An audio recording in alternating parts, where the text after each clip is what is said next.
Welcome back once more. This is KTN Prime. Many thanks for staying with us. Let's get into that special segment, that interview, that discussion about the anti-corruption fight here in the country, as the world marked the World Anti-Corruption Day today. Now, there's an initiative by the name of the Blue Company Initiative that brings together chiefs of various private sector corporations and institutions in the country that have come together to make sure the fight against theft of public funds or corruption is one, and it is not one only at the public level, but in terms of the parts the private sector plays in this very important discussion. I have with me in studio Dr. Julius Kipngetich from the Blue Company, and also Dr. Amado Philip from the United Nations Office on Drugs and Crime Anti-Corruption Office, who have partnered with the Blue Company to make sure this discussion or this fight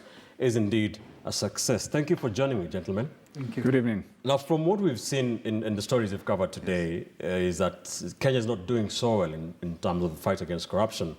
But we'll come back to that. You are of the idea that the private sector has to play a part. Let me begin with you. Tell us why, and tell us more about the Blue Company. Okay. Ben, I think as a country, we have to admit that we have a problem. And I think once we admit that we have a problem, then we begin finding solutions. This issue of corruption has dragged our economy for so long, right, virtually since independence. And if we don't deal with it now, the consequences of corruption are going to be felt much more deeply in our society. And if you look at, say, countries which have been affected by corruption in a deep way, right, more like what we are, you will find that they have problems with terrorism. If you look at Nigeria with Boko Haram, Yemen with Al-Qaeda, we have our own problem here, Al-Shabaab, Pakistan with Taliban. So corruption as a way of creating other problems in society. Right. Even the issue of unemployment, for example, this acute unemployment of young people in Kenya has a lot to do with corruption, because our attractiveness as a country to investors is dragged by these corruption issues, because then the first thing any investor, when they go to a country, the first thing they ask for is the quality of rule of law. Right. And we have been, as a country, facing that challenge of, do we really adhere to the rule of law? So we have a problem that we must deal with, and deal with decisively, if we must then open up the potential of Kenya to what it should be. All right. So the Blue Company Initiative is something Jubilee Insurance started last year, and our initiative is, we are not short of laws. In fact, Kenya has so many laws that we cannot legislate more. And our initiative is, we have a moral problem. All right. And that moral problem can only be cured by things which are behavioral, by changing our behaviors, changing our values, changing our habits. And so the Blue Company Initiative is a voluntary initiative to then address that moral question. And we are going to the heart of the issue, which is the conscience of a company. All right. The government is dealing with it from the demand side, those who receive the bribes. Okay. Now, the Blue Company Initiative is looking at the supply side, those who give. And we are asking those who give, search your conscience and say no to it. All right. And if we dry up the supply side, the demand side will start beginning to play by the rules. Okay. And that is the whole essence of the Blue Company Is there Initiative. any particular interest or red flag in private-public deals that maybe you saw as a gap that needs to be filled? Is there a particular problem in terms of corruption that happens when the private sector is dealing with the government in any kind of deal? The challenge, Ben, when it comes to issues of corruption is, you want to take a shortcut because you want to probably supply things which are of low quality, or you want to do something half-heartedly. That is where the challenge is. And we are asking the leaders of all companies which are on the supply side, right, to say, let us deal with government at arm's length. Let us deal with government by giving society what is due to it and giving society value for money. And once we do that, then the demand side, the government side, will begin saying, this is what is due to the public, and if I give 1 shilling, okay, then the public must receive 1 shilling worth of goods and services that I supply. Okay. And that is really the heart of the thing. And we are saying it is not an issue of legislation any longer. We have the Ethics and Anti-Corruption Act. We have Chapter 6 of the Constitution. We have Anti-Bribery Act laws. Kenya subscribes to so many legislation that it is not an issue of legislation any longer. It's about moral leadership, taking a stand and saying no to corruption, and also going all the way and influencing your employees and saying, let's take a stand. So the Blue Company was formed last year. Yes. We'll come back to maybe talk about how far you've come, or maybe some of the things you've been able to achieve. So how does the UN now come into this conversation? Good evening, Ben and Julius. Thank you very much for having invited us. Today we are commemorating a remarkable day, which is the International Day Against Corruption. A day like today, on the 9th of December, member states around the globe met in Mérida, in a beautiful place similar to Mombasa, but in Mexico. And they discussed for more than 40 consecutive hours, and finally they signed the UN Convention Against Corruption. And the UN Convention Against Corruption needs a guardian in the UN system, and that guardian is the UN Office on Drugs and Crime, which is basically the office that I lead here in Kenya for the region, with a wonderful team of 200 professionals. Now, the corruption case is obviously always linked to the private and the public sector, because it's very much linked also to the Sustainable Development Goals, and especially to Sustainable Development Goals 16 and 17, partnerships. If we don't partner, we will not have any success in the fight against corruption. And I want to give you some ideas that we all know. What does the corruption basically mean in global terms? We are talking about more than $1.1 trillion lost to bribery every day globally, every year, or more than $2.6 trillion lost to stolen assets, which represent approximately 7% of global GDP. So let's think in African terms. $69 billion are lost every year because of corruption. And 48% of that corruption is in the hands of the private sector, and the rest is in the hands of the public sector. So unless we have the public and the private sector with the United Nations supporting, we will have no result. And I just want to refer to something important. What are the actors? Why Kenya? Because I cover 13 member states from here, and they are all my clients, but Kenya is my client number 1. Why? We have a historical opportunity to actually turn Kenya into a beacon of hope in the fight against corruption, for many reasons. Corruption, the fight enshrined in the UN Convention Against Corruption, has 3 Ps. Prevention. We need to start basically with excellent initiatives like the Blue Company, generating awareness raising on the corruption and the costs of corruption. Not only the perception, but the cost. And the other P is fundamental. And this P is prosecution of grand corruption. And this is where, humbly, I see as a former prosecutor that Kenya is doing remarkably well. It's starting now.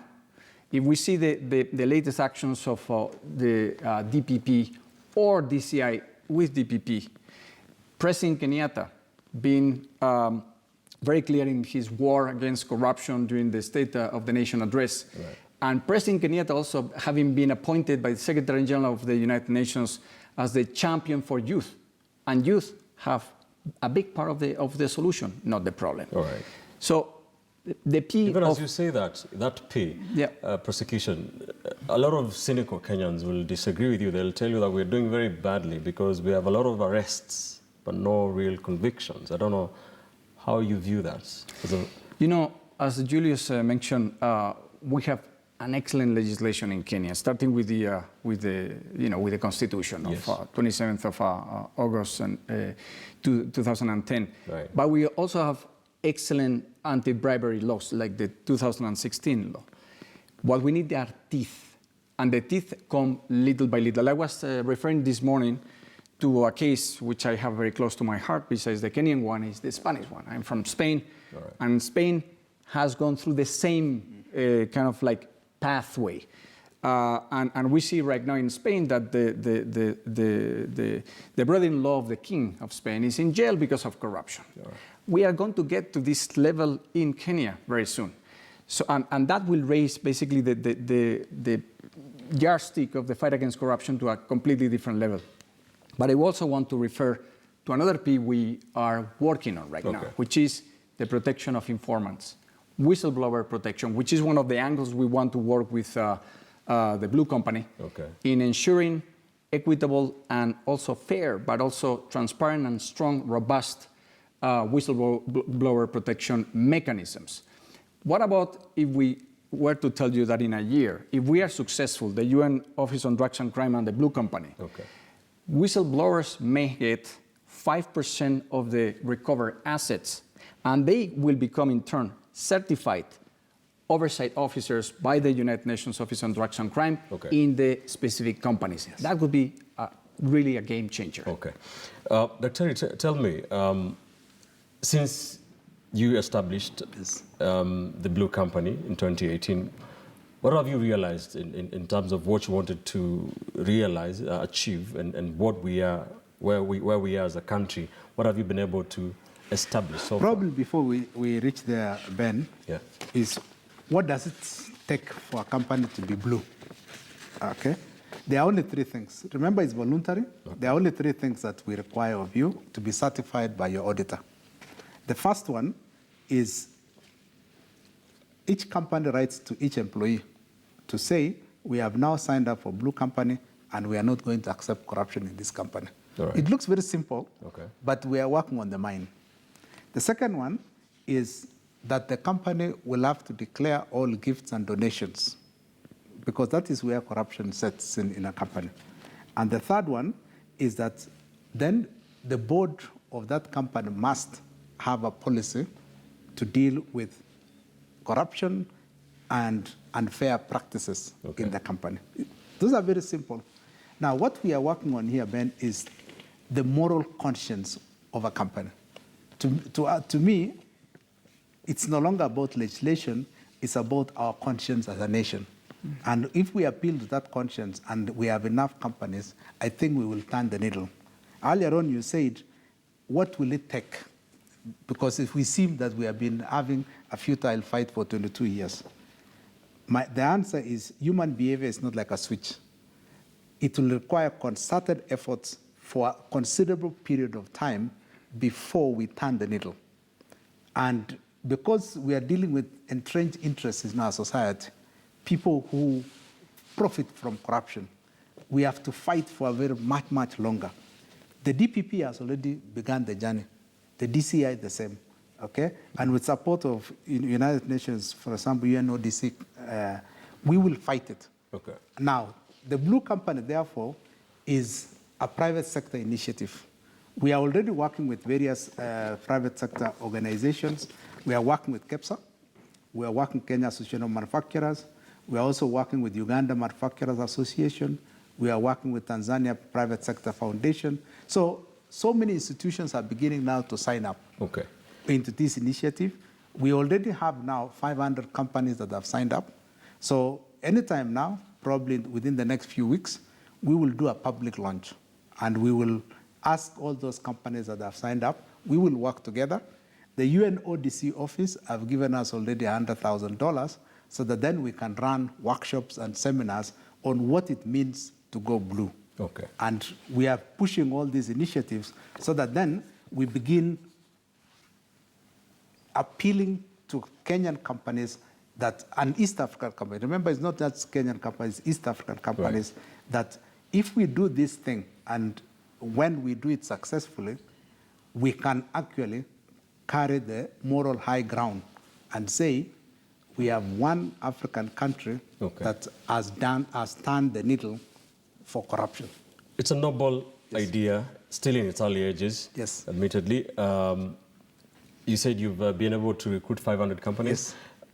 As you roll the plan out, what particular part of a company do you target? Is it the entire company? For example, the company I work for, the Standard Group, has more than 800 employees. I mean, is it a particular area? Is it the entire fabric of the company? How do you intend to make it work, maybe? It begins typically with changing the behavior of employees. I think one thing that the purpose of having a declared policy and writing to staff to sign up regularly that they have understood the company's policy on anti-corruption is a good start. Right. Remember, fighting a corruption culture is fighting three things. You are looking at, do we have the moral values that guide us in this company? And there must be then certain indicators that you're checking constantly. The second one is what kind of behaviors are exhibited by employees in this company. If, for example, say a media house like Standard, if your employees go to a political rally and they accept a brown envelope, is that something which is accepted? And if it gets to be known by the company, what action have you taken? Then you say, this is unacceptable in our company. So those are the behaviors that we want to change. And the third one is employee habits. For example, it begins with simple things like, if you steal organization time, okay, and you make it habitual, what sanctions exist in that company? Or, for example, the management of that company seeks favors when they're employing somebody. What action is being taken by the board of directors? So it begins with small, simple things first, and before you tackle the big ones. So our aim through the UNODC office is we will set aside funds so that then we can begin changing behaviors, habits, and values of a company. And once we begin small, in years to come, probably another 3 to 5 years, we will make a significant impact in trying to influence behavior in the general society. Right. And we hope eventually to have drained the swamp that supplies corruption money to the public side, which is the demand side. Great. Yes. Dr. Kimgetich has mentioned about $100,000. What other maybe ways is the UNODC coming in to help in this initiative? UNODC has more than 20 years of experience in working with the private sector. And normally we use two kinds of instruments to begin with. Number one is basically having, normally this is an example that we launched today, the KSC corruption prevention policy. So coherent prevention policies that could actually work across sectors, and they are approved and vetted by the United Nations Office on Drugs and Crime because they are enshrined in the UN Convention Against Corruption. In the same pillar, we use normally kind of like a standardized code of conduct, which is what Julius was referring to, reaching out to all employees. That's one set. Right. The other set is we take a look with the Blue Company at the oversight mechanisms. You see the convention, the UN Convention Against Corruption talks about member states in the private and the public sector identifying really robust oversight mechanisms which comply with the standards of the convention. Article 21, Article 22, Article even 39, which is the cooperation with law enforcement and DPP, how a company corresponds and actually cooperates with DPP and DCI. All right. And then another set, which is very important, is, as I was mentioning before, UNODC would ensure and would support in the establishment of a whistleblower mechanism that is then interconnected with other whistleblower mechanisms in the private sector under the umbrella of the Blue Company. If we get these 4 components right, in a year, we'll really be advancing a lot. What is your take on the whistleblower situation in Kenya right now? A whistleblower, you need 3 components. One of them is a complete coordination between the private and the public sector, or the public and the public sector. Okay. So, you need funding. You need funding to actually take a witness out from the country for maybe 2 or 3 months and then return the witness back. And there cannot be fear of retaliation. So that requires funds, but also ownership by the government and ownership by the company. Okay. Let's not forget that when we recover assets, the idea of the Blue Company, supported by UNODC, is to also structure an asset recovery trust fund. And with that trust fund, we can fund actually the protection of witnesses. whistleblowers. So that is one key angle. The other key angle, Kenya is an extremely interconnected economy, growing at 5.9%. And I was saying this morning that if we get to actually have a whistleblower mechanism and a good anti-corruption policies through the Blue Company, Kenya could be growing at 7.9% of GDP in 2 years. But you need international cooperation. And this is something Kenya is getting, but not always. Why? Because some of the jurisdictions are, far away.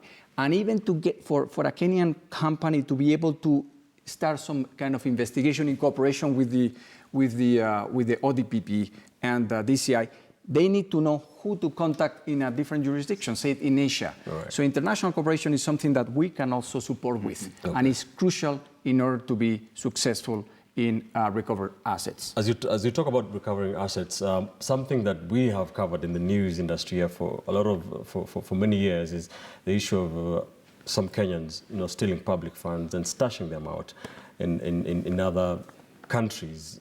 Will you be able to come up with a formula of cracking that? Because that seems to be very elusive in this country. It really, the UN Office on Drugs and Crime, it's a civil servant. Okay. And it depends on the request from a member state. I'm going to give you an example. Ethiopia, the Prime Minister and the Federal Attorney General have requested from UNODC the support of the recovery of $1.1 billion in stolen assets in 18 different jurisdictions. Yeah. What are we doing? We are supporting the government. We are doing it with them. We are establishing basically a mechanism.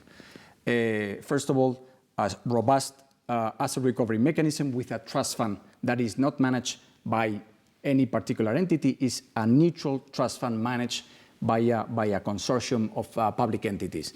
If we get to that point in Kenya, and it's part of the convention, of the implementation of the convention, which by the way has a review mechanism, I think Kenya could be at that level in about a year and a half to having a really strong and viable and efficient asset recovery mechanism, probably under ODPP. Okay, I want us to move this discussion to another level, the national conversation that we have here in this country in almost every day.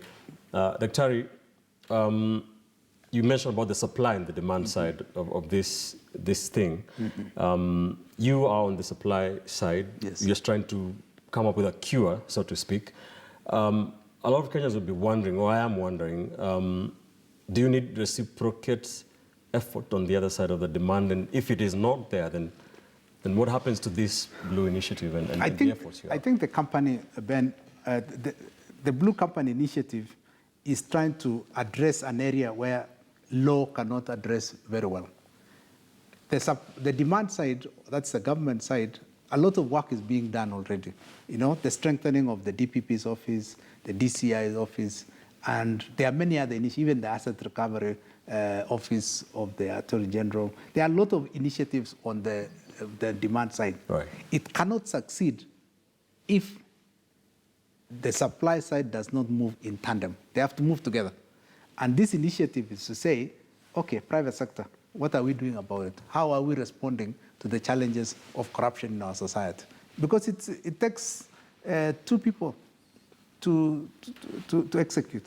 So our aim as a Blue Company Initiative is to sensitize the private sector that we must drain the swamp.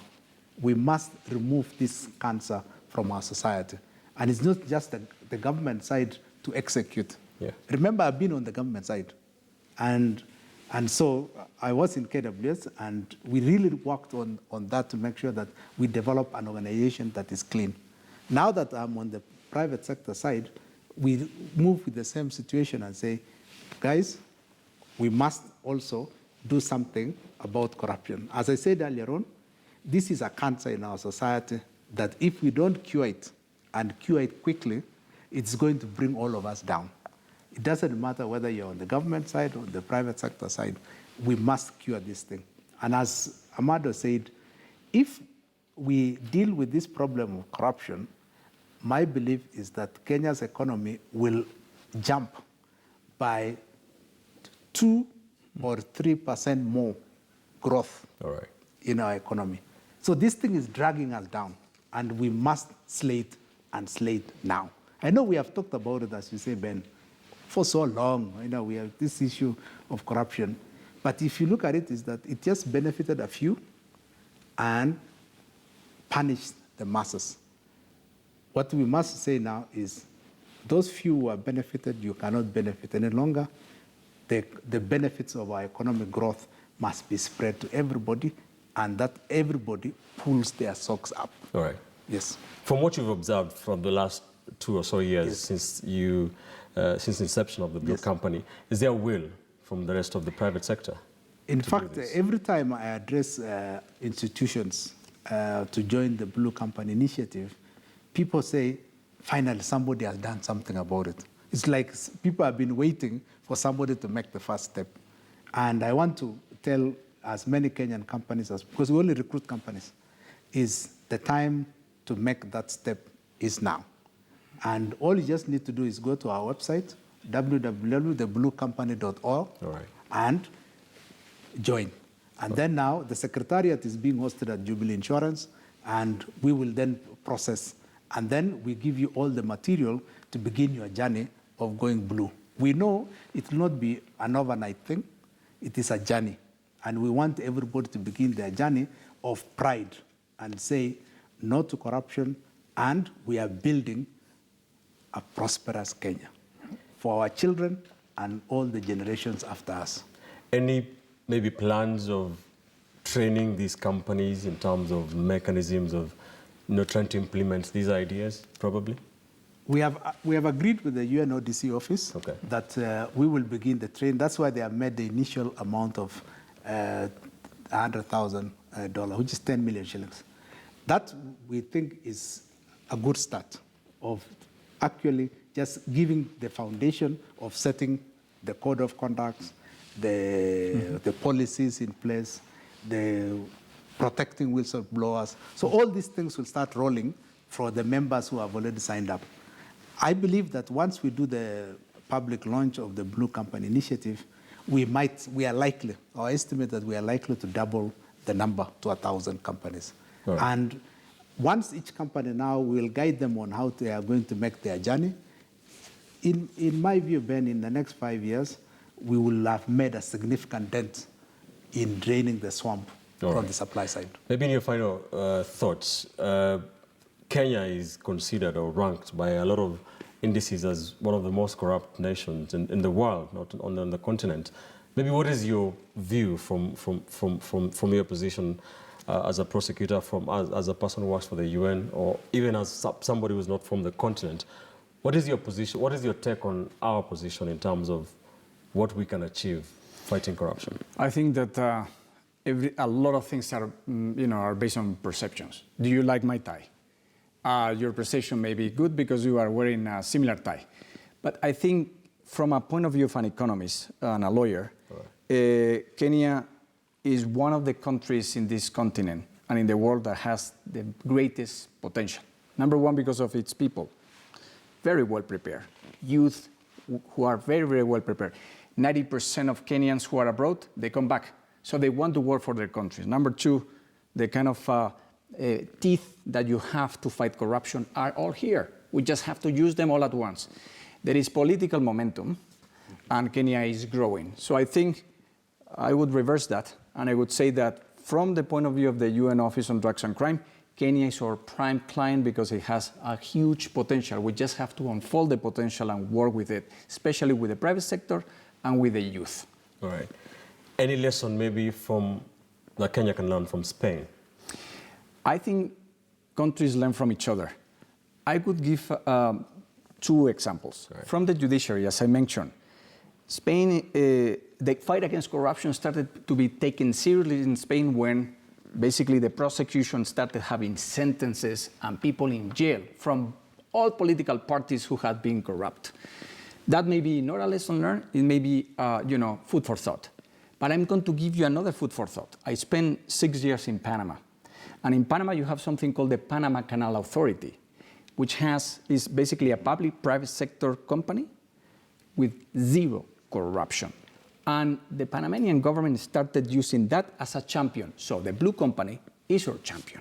If we start using the blue company as a champion and taking all the companies under the umbrella of the blue company to the next level, we will really have, in front of us, Kenya as a beacon of hope in the fight against corruption in the entire African continent. All right. Your final remark. My final thoughts, Ben, is I want to ask all Kenyans, let's remove this shame of corruption from our society.